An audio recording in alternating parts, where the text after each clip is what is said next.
Rain, Rain by Anne Martin. Chapter 41. My father makes a mistake with pronouns. What is this? My father is asking the question. This is not when he makes a mistake with pronouns. He's holding out a newspaper. Uncle Weldon has just dropped me off after school, and I'm walking through the front door. Rain at my side because she's been waiting for me on the porch. It's a newspaper, I say. My father's face is hard, and there's no smile on it. Of course it's a newspaper, he replies. He throws it at my feet. Sam Diamond gave it to me this morning. He said there was something in it that I would want to see. He was right. Is there anything you want to tell me? I feel confused, but more than that I feel frightened. No, I say. My father picks the paper up and turns the pages so fiercely that they rip in his hands. He turns the pages 3 times, and then he stops and shoves one of them at me. What is this? It's the second time he's asked that question. I look at the page. I see a picture of rain and an article, a long one, titled A Girl's Brave Search. The author of the article is Sheila Perlman. It's the article Mrs. Cushel called you about, I tell my father. Nobody called me about any article. I hand the paper back to him. Mrs. Cushel did. My father pauses for a long time, and his eyes wander around the room. I know he's suddenly remembering the afternoon when he came home from the Luck of the Irish and the phone rang. He picked it up and said hello, and then he frowned, and the next thing he said was, "What did Rose do? Is she in trouble again?" He put his hand over the mouthpiece and whispered to me, "It's Mrs. Cushel." "Okay," I said. My father reached for the remote control and aimed it at the television. He pressed the mute button and flicked silently through the channels. Every now and then he said or uh-huh into the phone. Eventually he hung up. "What did you tell your teacher about rain for?" He asked me before he turned the volume back on. Now my father shakes his head.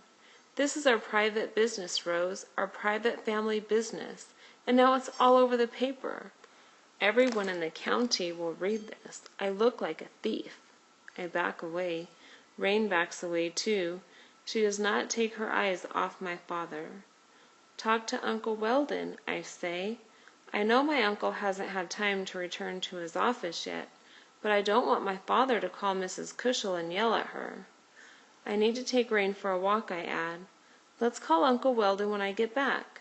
I hustle Rain outside, and we walk up and down the street until I think Uncle Weldon is at his desk at work. Then we cross the planks into our yard again. My father is sitting at the kitchen table doing nothing. I pick up the phone and dial Uncle Weldon's number. I tell him what's happened, and he says, "Let me speak to your father, please." I feel a little mad at my father now, so I stand by the table staring at him and listening to his end of the conversation. At first he doesn't say much, but then he shouts, "Okay, I won't phone any more. I won't make any more trouble." He hangs up without saying goodbye to Uncle Weldon. Then he looks at me. "Sit down, Rose." I don't want to sit near my father. "Where?" I say. My father kicks a chair away from the table, right there. I perch on the edge of the chair. "Why are you doing this, Rose? Why are you looking for Rain's owners?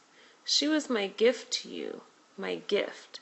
Not to mention that you got her twice, once from me and once from the shelter. You should count your lucky stars." "But if you hadn't let Rain out during a superstorm," I say, "I wouldn't have had to get her back." I look down at Rain, then up at my father again. "Why did you let her outside during the storm?" "Rose, for the love of Pete." I see the color rising in my father's face. "But why did you? Rain had never been outside during a storm before, not by herself." When my father speaks again, his voice is very low, but not in a gentle way like when Mrs. Cushel reads to our class. It's a different kind of low. "You should count your lucky stars and your blessings, Rose. You have your freaking dog back." This is not logical. I wouldn't have had to get her back if you hadn't let her out. Why did you let her out? My father slams his hand down on the table so suddenly and so hard that Rain and I jump. Look, you little brat, I brought that home for you. He points to Rain. I was trying to do something nice. Rain is a she, I inform him, not a that. My father gets to his feet and stands over me.